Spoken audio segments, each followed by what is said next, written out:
নমস্কার, বাঙালির হেসেলে আপনাদের স্বাগত জানাই। আজ আমি আপনাদের চাউমিনের পকোড়া করে দেখাবো। সন্ধেবেলা স্ন্যাক্স বা টিফিন যাই বলি না কেন, তার জন্য এই টিফিনটা ভীষণ সুস্বাদু। আপনারা একবার করে যদি দেখেন খেয়ে, তাহলে দেখবেন বারবার খেতে ইচ্ছে করছে। তার জন্য কি লাগবে? লাগবে চাউমিন, লাগবে মাঝারি সাইজের 3টে পেঁয়াজ, লাগবে কাঁচা লঙ্কা, এটাও যে যেমন ঝাল খান সেরকমভাবে দিতে পারেন, লাগবে এক টুকরো আদা, একটা ডিম বা 2টো ডিমও দিতে পারেন আপনারা, আর লাগবে কর্নফ্লাওয়ার 1.5 কাপ। এবার আমি আসুন কিভাবে করি সেটা দেখবেন। এরপর চাউমিনটাকে আমি সিদ্ধ হতে দেবো। দেখুন এখানে একটা ছোট্ট টিপস দিই, চাউমিনটা যেভাবে সিদ্ধ করব আমি, আপনারাও চাইবেন ঠিক সেইভাবেই সিদ্ধ করতে, তাতে চাউমিনটা গলেও যাবে না, আবার পকোড়াটাও খুব ভালো হবে। এইভাবে জলটা যখন ফুটবে তখন এর মধ্যে আমি দিয়ে দেব সামান্য সাদা তেল, তারপরে আমি দিয়ে দেবো এই চাউমিনটা এর মধ্যে, এবং চাউমিনটা দিয়ে আমি সামান্য এভাবে নাড়িয়ে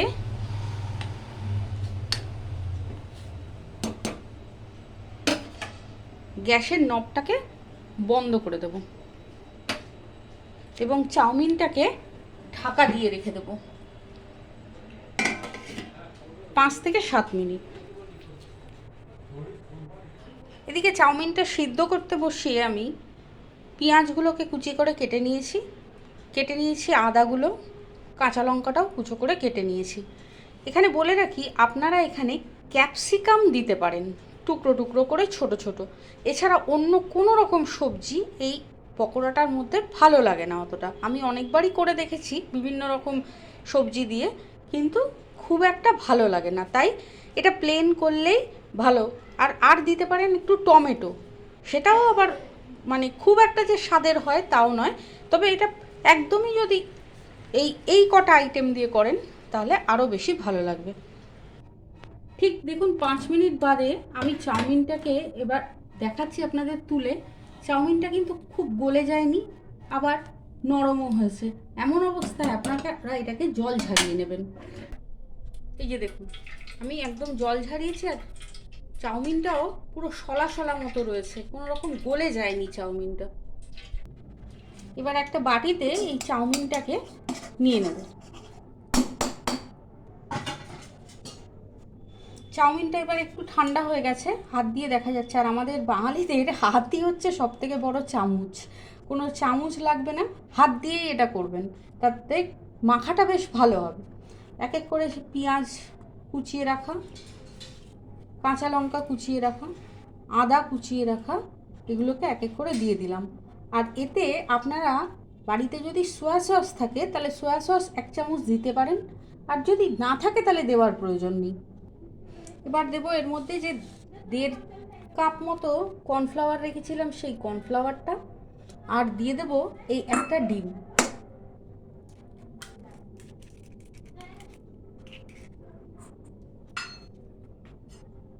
আর আপনারা যদি বাড়িতে ধনে পাতা থাকে তাহলে সেটাও একটু কুচি দিয়ে দিতে পারেন, ধনে পাতার কুচি।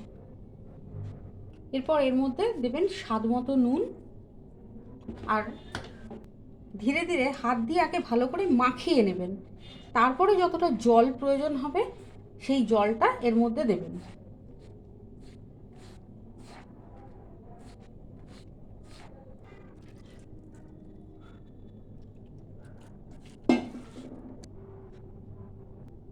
দেখুন মাখাটা ঠিক এমন টাইপের হবে, একদম যাতে এতে জল বেশি না হয়, এরকম টাইপের যাতে মাখাটা হয়। লাস্টে আমি একটু সয়া সস দিয়ে নিলাম, আমি যেমন বলেছিলাম এটা অপশনাল, আপনারা দিতেও পারেন নাও দিতে পারেন। আমাদের ব্যাটার একদম রেডি। এবার এটাকে আমরা ফ্রাই করব। আসুন, এবার গ্যাসে একটা ফ্রাইং প্যান বসিয়ে দিলাম আমি। এবার এটাকে ভালো করে গরম হতে দেবো। ফ্রাইং প্যানটা গরম হয়ে গেছে, আমি এর মধ্যে দিয়ে দেবো সাদা তেল। তেলটা গরম হয়ে গেছে, এবার এগুলোকে নিয়ে হাতে চেপে চেপে পকোড়ার সাইজে এর মধ্যে দিয়ে দেবেন। দেখবেন সন্ধেবেলা 8 থেকে 80 সবাই ভীষণ খুশি হবে এইরকম একটা পকোড়া পেয়ে।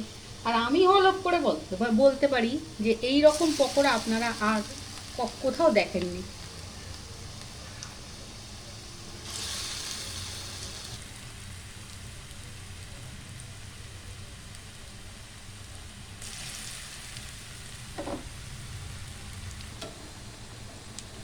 এবার আস্তে আস্তে ধীরে ধীরে এগুলোকে উল্টে দেবেন।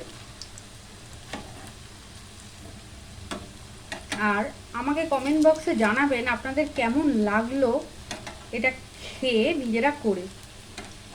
আর ভালো লাগলে একটা লাইক করবেন, আমার চ্যানেলটিকে সাবস্ক্রাইব করে রাখবেন, যাতে এমন ছোট ছোট বেশ কম উপকরণ দিয়ে তৈরি খাবার বানিয়ে আপনাদের দেখাতে পারি। আর নোটিফিকেশান বেল আইকনটা টিপে রাখবেন, যাতে নতুন ভিডিও আসলে আপনাদের কাছে তা সহজেই পৌঁছে যায়। এই কুরকুরে পকোড়া সবাই হুড়মুড় করে এসে খেয়ে নেবে। এগুলোকে খুব ভালো করে ভাজতে হবে যাতে ভেতরটা কোনো রকম কাঁচা না থাকে, তাই উল্টে পাল্টে এগুলোকে ভাজবেন। খুব কড়া করার দরকার নেই, এরকম লাল লাল একটা সাইড হলেই আবার উল্টে দেবেন, এরকম করে যাতে খুব ভালোভাবে ভাজা হয় দুটো সাইডে। এই আমার পকোড়া রেডি, সসের সাথে সার্ভ করেছি। এবার জমিয়ে আপনারা আড্ডা মারতে মারতে এরকম পকোড়া বানিয়ে নিজেরাও খেয়ে দেখুন কেমন লাগলো, আর আমাকে কমেন্ট বক্সে করে জানাবেন।